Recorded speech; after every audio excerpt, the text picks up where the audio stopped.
Olá, como vocês estão?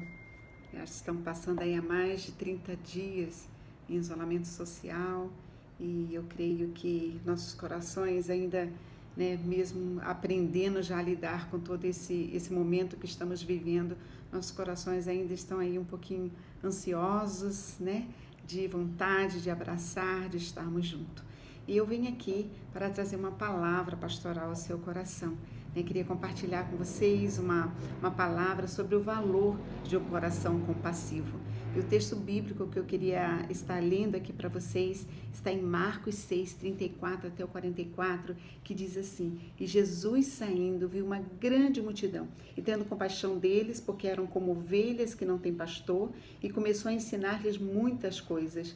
E como o dia fosse já muito adiantado, os seus discípulos se aproximaram dele e lhe disseram: O lugar é deserto, Jesus, e o dia já está muito adiantado. Despede-os para que vão aos seus campos e aldeias circunvizinhas e compre para si pão, porque não têm o que comer. Ele, Jesus, porém, respondendo-lhes, disse: Dá-lhes vós de comer. E eles disseram: Iremos nós e compraremos 200 dinheiros de pão para lhe darmos de comer? E disse-lhe Jesus: Quantos pães tendes? E de ver. E sabendo eles, disseram: 5 pães e 2 peixes. E ordenou-lhes Jesus que fizesse assentar a todos em grupos sobre a erva verde. E assentaram-lhes repartidos de 100 em 100, de 50 em 50. E tomando ele os 5 pães e os 2 peixes, levantou os olhos ao céu e abençoou, e partiu os pão, e deu-os aos seus discípulos, para que os pusesse diante deles, e repartiu os 2 peixes por todos. E todos comeram e ficaram fartos, e levaram 12 cestos cheios de pedaços de pão e de peixe, e os comeram os pães, e eram quase 5.000 homens. É um texto muito lindo, um texto que fala sobre a multiplicação dos pães, mas eu gostaria de assim que a gente pudesse observar, o que nós somos capazes, e aqui trazendo um pouquinho para o nosso contexto, o que nós somos capazes de fazer se nós tivermos um coração totalmente encharcado de amor e de compaixão de Deus, Nessa situação que nós estamos vivendo, o que nós podemos fazer, o primeiro ponto assim que eu observei nesse texto é que nós podemos ter a disposição para mudar os planos, O texto bíblico relata que Jesus havia convidado seus discípulos para um lugar à parte, a fim de que pudesse descansar um pouco. Todos estavam cansados demais, não tinha tempo nem para descansarem direito. Mas quando chegaram do outro lado, a multidão já os esperava, ansiosa para ser ministradas por Jesus, para que pudessem ali receber uma palavra de Jesus. E naquele momento, ele tinha 2 opções. Jesus podia manter-se no propósito de descanso ou atender à multidão. E a Bíblia diz que ele se compadeceu daquele povo, que estava ali, porque os via como ovelhas sem pastor. Então decidiu o que fazer. E o que ele decidiu? Ministrar as suas necessidades, Um coração compassivo, ele é capaz de mudar seus planos quando está em jogo o benefício da outra pessoa, No Evangelho de João 4, do 31 a 34, vocês podem depois estar lendo, nós podemos ver e lembrar aí a parábola do bom samaritano, que relata, que o sacerdote e o levita, eles permaneceram tão rígidos em sua trajetória rumo ao templo, que não quiseram ver aquele homem que estava caído.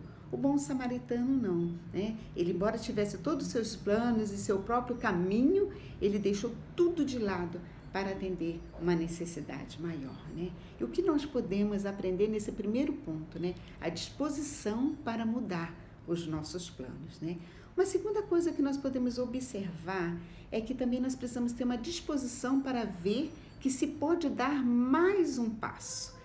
Quando os discípulos vieram dizer a Jesus que despedisse a multidão por causa do horário avançado, podiam não estar realmente preocupados com o bem-estar do povo, tão somente, Talvez estivessem mais interessados neles próprios, Uma vez que já vinham de uma outra jornada, sem se alimentarem direito, mas de repente eles ouvem a frase de Jesus dizendo: dá-lhe vós de comer, E aí nós podemos ver, que eles podiam ter pensado assim: mas nós não temos comida. nem para nós, como nós vamos alimentar os outros, né?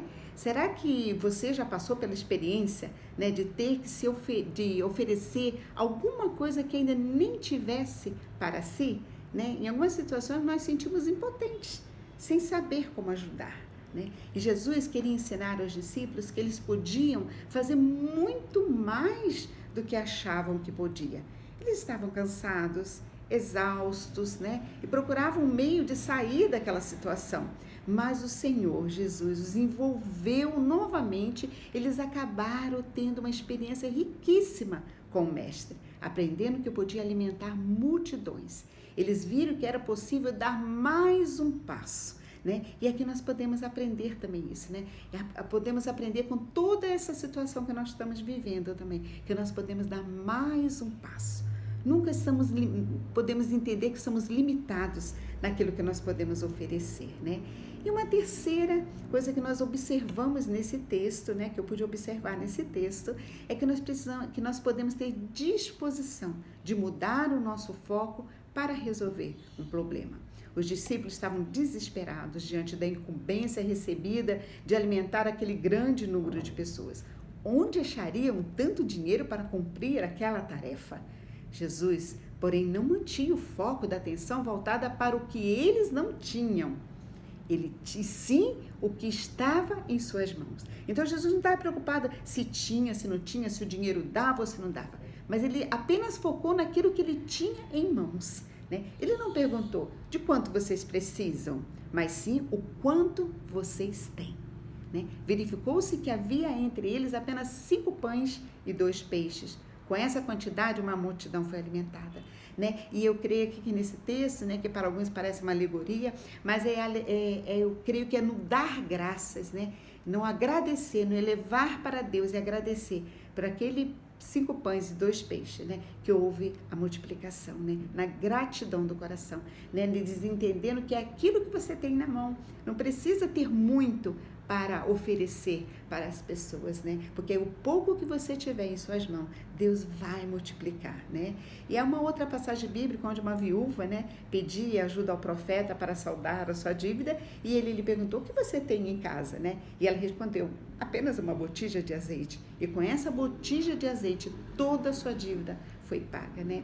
Por quê? Porque nesse texto nós podemos ver que nós precisamos ter a disposição de mudar o foco para resolver o problema, não ficar preso naquilo que é apenas eu tenho, não só tenho isso, não dá para resolver, mas a gente mudar o foco, né? Ah, mas eu preciso de muito para resolver o problema. Não, né? Jesus vem nos ensinar, ensinou aqui os seus discípulos, ensinou a multidão e continua nos ensinando, né? Que é possível nós permanecermos, né, com um problema, porque podemos insistir no olhar para o que necessitamos ter, ao invés de percebermos o que nós já temos, né? Sempre achamos que não temos o suficiente. Precisamos hoje mudar o foco da atenção, né? Se queremos que o pouco venha a se multiplicar, né, para poder ajudar as pessoas, né? Então não precisamos ter muito, mas o nosso foco é aproveitar o pouco que tem, né, e pedir a Deus que multiplique, né? O que eu tenho para oferecer? É tão pouco que eu tenho aqui, mas isso eu posso oferecer, né? E nós podemos aqui concluir, porque eu não quero me alongar mais, eu quero que você depois possa estar refletindo sobre esse texto, né? Que nós podemos concluir aqui que nós precisamos viver de forma planejada, organizada, mas nunca permitir que o nosso coração se torne insensível em face dos problemas dos outros, né? Então a lição está nos levando a olhar o que nós temos em nossas mãos, né? Que para a gente oferecer para aqueles que estão precisando, né? Devemos ajudar as pessoas a perceberem que elas podem fazer mais do que acham que podem, né? O foco da nossa atenção deve se voltar para o que já temos em mãos, com o qual Deus poderá fazer um tremendo milagre, né? E às vezes na nossa desculpa é sempre, mas eu não tenho, né? Mas o que você tem em suas mãos que você pode hoje, né? Hoje, essa semana, nesse tempo que nós estamos vivenciando, que nós podemos ajudar as outras pessoas, né? Então que Deus possa nos abençoar, pensa, medita nesse texto, né? Volte lá, abra a tua Bíblia, reflita, deixa Deus falar ao teu coração, porque eu tenho certeza que o Espírito Santo de Deus vai lhe mostrar algo que você tem aí na sua casa, que você tem como dons, né? Para que você possa partilhar, né? Tire o foco, né? Do que você não tem, mas foca aí naquilo que você tem para partilhar e para ter aí, como diz, né, o texto desde o começo, como eu falei, né? Para que você possa mostrar aí um coração compassivo, um coração cheio e tocado pela compaixão de Deus, né? Que Deus possa te abençoar, queridos, né? Queridas, né? Todos que estão recebendo neste momento essa mensagem, né? E que a cada dia nós possamos ser mais e mais fortalecidos na sua palavra, né? E eu quero orar com você, né? Senhor Deus Pai, nós te bendizemos, Pai, te agradecemos, é uma porção pequena da tua palavra, Pai, mas essa porção pequena é o que eu tenho agora para oferecer, Pai, e eu creio que tu há de multiplicar, Pai, em cada vida, em cada lar que essa palavra entrar, e que cada um, Senhor, cada uma possa agora abrir, Senhor, essa porção da palavra e deixar com que tu multipliques, Senhor Jesus, não somente para dentro das casas, para as famílias, mas que essa palavra em cada coração generoso, compassivo, possa gerar frutos de ajuda para com aqueles que precisam neste momento, Pai. Muito obrigada, Senhor Jesus, pela tua presença, muito obrigada pela paz que tu tem trazido aos nossos corações para vivenciar toda essa situação e que jamais falte o alimento da tua palavra em cada lar, em cada vida, Pai. É o que eu te peço, abençoando cada casa, Pai, em nome do Senhor Jesus. Amém. Deus abençoe.